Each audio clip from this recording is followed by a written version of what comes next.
Bukan mendukung, tapi penduduk Ukraina salahkan Zelensky. Gara-gara Rusia terus menyerang, ini penyebabnya. Penduduk Ukraina mulai geram. Sudah lebih 90 hari, Rusia terus menyerang dan dibalas Ukraina. Kedua negara belum berdamai sampai saat ini. Presiden Rusia Vladimir Putin juga belum perintahkan militernya untuk menyerang. Hal itu membuat penduduk Ukraina mulai geram. Penduduk kota di Ukraina menyalahkan presidennya, Zelensky, atas serangan pasukan militer Rusia. Dmitry, seorang warga di kota Bakhmut, mengeluhkan tempat tinggalnya yang kini hancur karena konflik antara Rusia dan Ukraina. Ia bahkan menyebut apabila Ukraina masih dipimpin oleh Petro Poroshenko, maka perdamaian mungkin sudah tercapai. Poroshenko sendiri merupakan presiden Ukraina yang menjabat sebelum Zelensky. Kenapa Putin menyerang? Ini semua permainan politik. Setidaknya sebelumnya ada perdamaian. Mereka bisa bernegosiasi. Dmitry juga menyalahkan Zelensky, menyebut Zelensky yang telah kecolongan kesempatan untuk mencapai perdamaian. Saat ini menurut Dmitry yang paling penting bertahan hidup.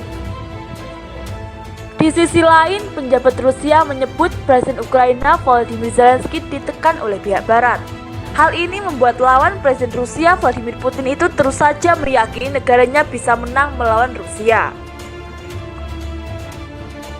Padahal, menurutnya kondisi di medan pertempuran telah berkata hal yang sebaliknya. Pernyataan tersebut diutarakan oleh perwakilan tetap Rusia untuk Uni Eropa Vladimir Zyskov pada hari Selasa kemarin. Zyskov mengatakan bahwa Zelensky terus-menerus mengulang deklarasi kemenangan Ukraina. Dia terus mengatakan hal yang sama, bahwa Ukraina menang, namun retorikanya baru-baru ini mengungkapkan perbedaan tertentu. Dilihat dari pernyataan presiden 40 tahun itu, Zyskov menilai bahwa Zelensky tampaknya menghadapi dilema. Di satu sisi dia mengatakan bahwa solusi diplomatik adalah jalan keluar dari krisis. Tetapi di sisi lain dia bersikeras bahwa Ukraina harus menang. Menurut Zyskov, dilema yang dialami Zelensky tersebut akibat tekanan dari rekan-rekan baratnya yang menginginkan kekalahan Rusia. Tentu saja, posisi ini dipicu oleh sponsor baratnya yang bersikeras bahwa Rusia harus kalah.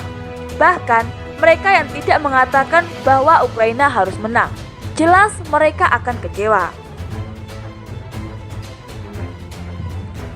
Menurut diplomat Rusia, pernyataan Barat bahwa terserah Ukraina untuk memutuskan persyaratan gencatan senjata mengungkapkan tentang situasi aktual di lapangan. Di sisi lain, media Rusia menyebut liputan media Barat tentang konflik Ukraina telah berbeda dari kenyataan. Digambarkan tak bisa mencapai kemenangan, sementara pertempurannya terus menghasilkan serangkaian kekalahan bagi pasukan Kiev.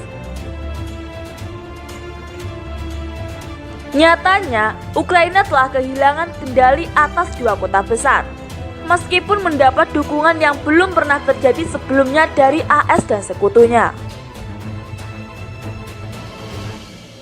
Penulis buku dan mantan marinir Amerika Scott Reiter menilai adanya kesenjangan antara persepsi dan kenyataan ketika menilai konflik Rusia-Ukraina. Dalam artikel yang disusunnya, Scott Reiter mengatakan hal ini adalah akibat langsung dari sifat konflik itu sendiri yang membingungkan. Antara lain, karena kampanye propaganda dilancarkan oleh Rusia yang dikontra oleh Ukraina dan mitra baratnya.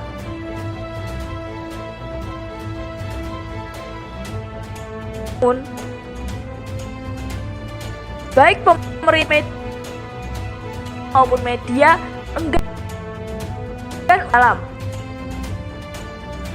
Namun, baik pemerintah maupun media enggan untuk menyelidiki secara mendalam tujuan dan sasaran strategis Rusia. Apalagi rincian pertempuran sehari-hari di lapangan. Hasilnya adalah perang informasi di mana dua narasi yang bersaing mengorbankan konflik yang tidak setara, dan persepsi pada akhirnya dikalahkan oleh kenyataan. Rusia dikabarkan telah mengalami kerugian yang sejak perang dengan Ukraina dimulai. Pasukan Presiden Rusia Vladimir Putin dikabarkan telah kehilangan puluhan ribu pasukan. Bahkan, pasukan persenjataan rudal presisi tinggi yang dimiliki dikatakan telah digunakan hingga 70.